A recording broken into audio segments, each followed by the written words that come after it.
He went off to see if he could find him a lover.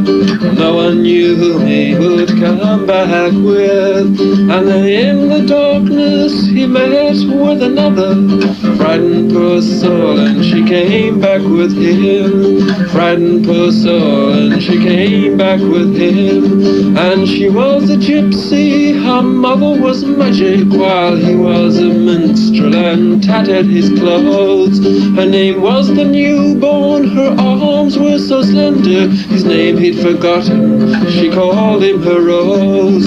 His name he'd forgotten, she called him her rose. And they lay for a day in the warmth of the bodies, sharing their secrets and holding their pain, till their eyes kept the conquest of love in their favor, and their arms became bindings, and their words formed a chain. Then they said they would hide themselves up in the mountains, said they would hide themselves under the sea. For the world was a marvel, a multicolored marble, which slipped from their fingers and rolled out of reach. Slipped from their fingers and rolled out of reach.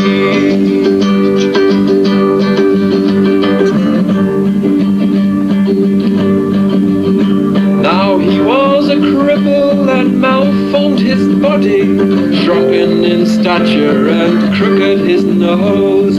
He poured out his life and his joys and his sorrow, while singing so purely, so gently he shows. While singing so purely, so gently he shows. And she was his goddess, and she was his beauty, and she was his fire, and she was his glow. She clung to his music, to her there were riches and treasures of sapphire and diamonds and gold. Treasures of sapphire and diamonds and gold. There was love in their touches and glancing enchantment. Their passion was felt in her smile and his song. And when he sang for the pennies in the heart of the market, she lingered beside him and they watched her the throng. She lingered beside him and they watched her the throng. Then they said they would hide themselves up in the mountains, said they would hide themselves under the sea. For the world was a marvel, a multicolored marble, which slipped from their fingers and rolled out of reach. Slipped from their fingers and rolled out of reach.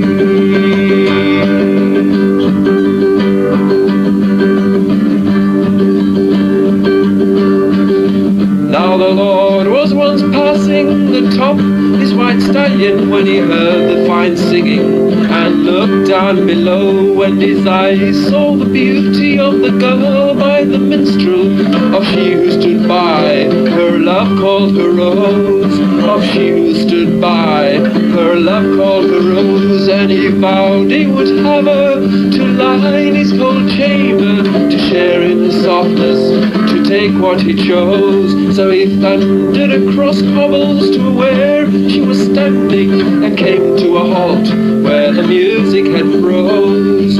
Came to a halt where the music had froze. And he smiled at her, asking her if she'd care to join him. And she held fair to a lover, for all the world knows that she'd never desert him, never hurt him. For he was her breathing, her scent and her rose. He was her breathing, her scent and her rose. Then his eyes drew their thunder, and rage was his master. And he pulled out his sword steel and threatened her life, and ordered his soldier to bind the young woman, and laughed at her cruelly, oh, the tip of his knife. Laughed at her cruelly, oh, the tip of his knife. But the man never touched her, never ever reached her, for the minstrel began on his lyre to play. And all those who fell under the spell of his music stood riveted, hypnotized, figures of clay. Stood riveted, hypnotized, figures of clay. For his voice was like snowflakes upon the child's finger. His voice was like sunshine upon a new land.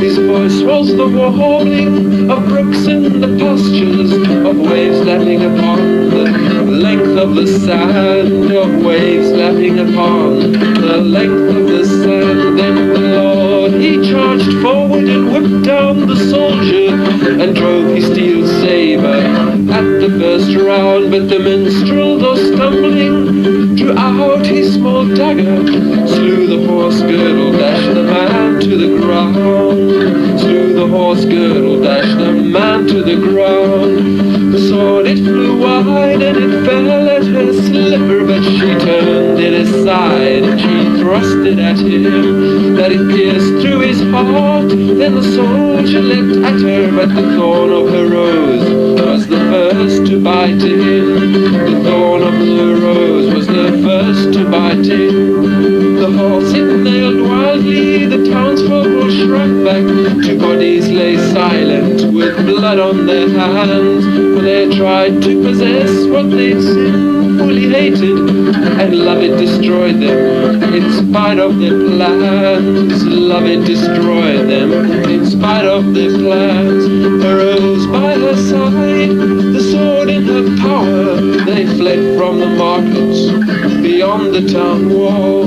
And once in the forest, his legs could no further, they found a small hollow wherein they did crawl. They found a small hollow wherein they did crawl. When they'd rested their bodies, their love it consumed them. It brought down its fire upon their one heart, and they drank from a potion to ensure their soul offering, while embraced on their mossy that they would never part. While embraced on their mossy that they never would part. For they said they would hide themselves up in the mountains, said they would hide themselves under the sea. For the world was a marvel, a multicolored marble, which slipped from their fingers and rolled out of reach.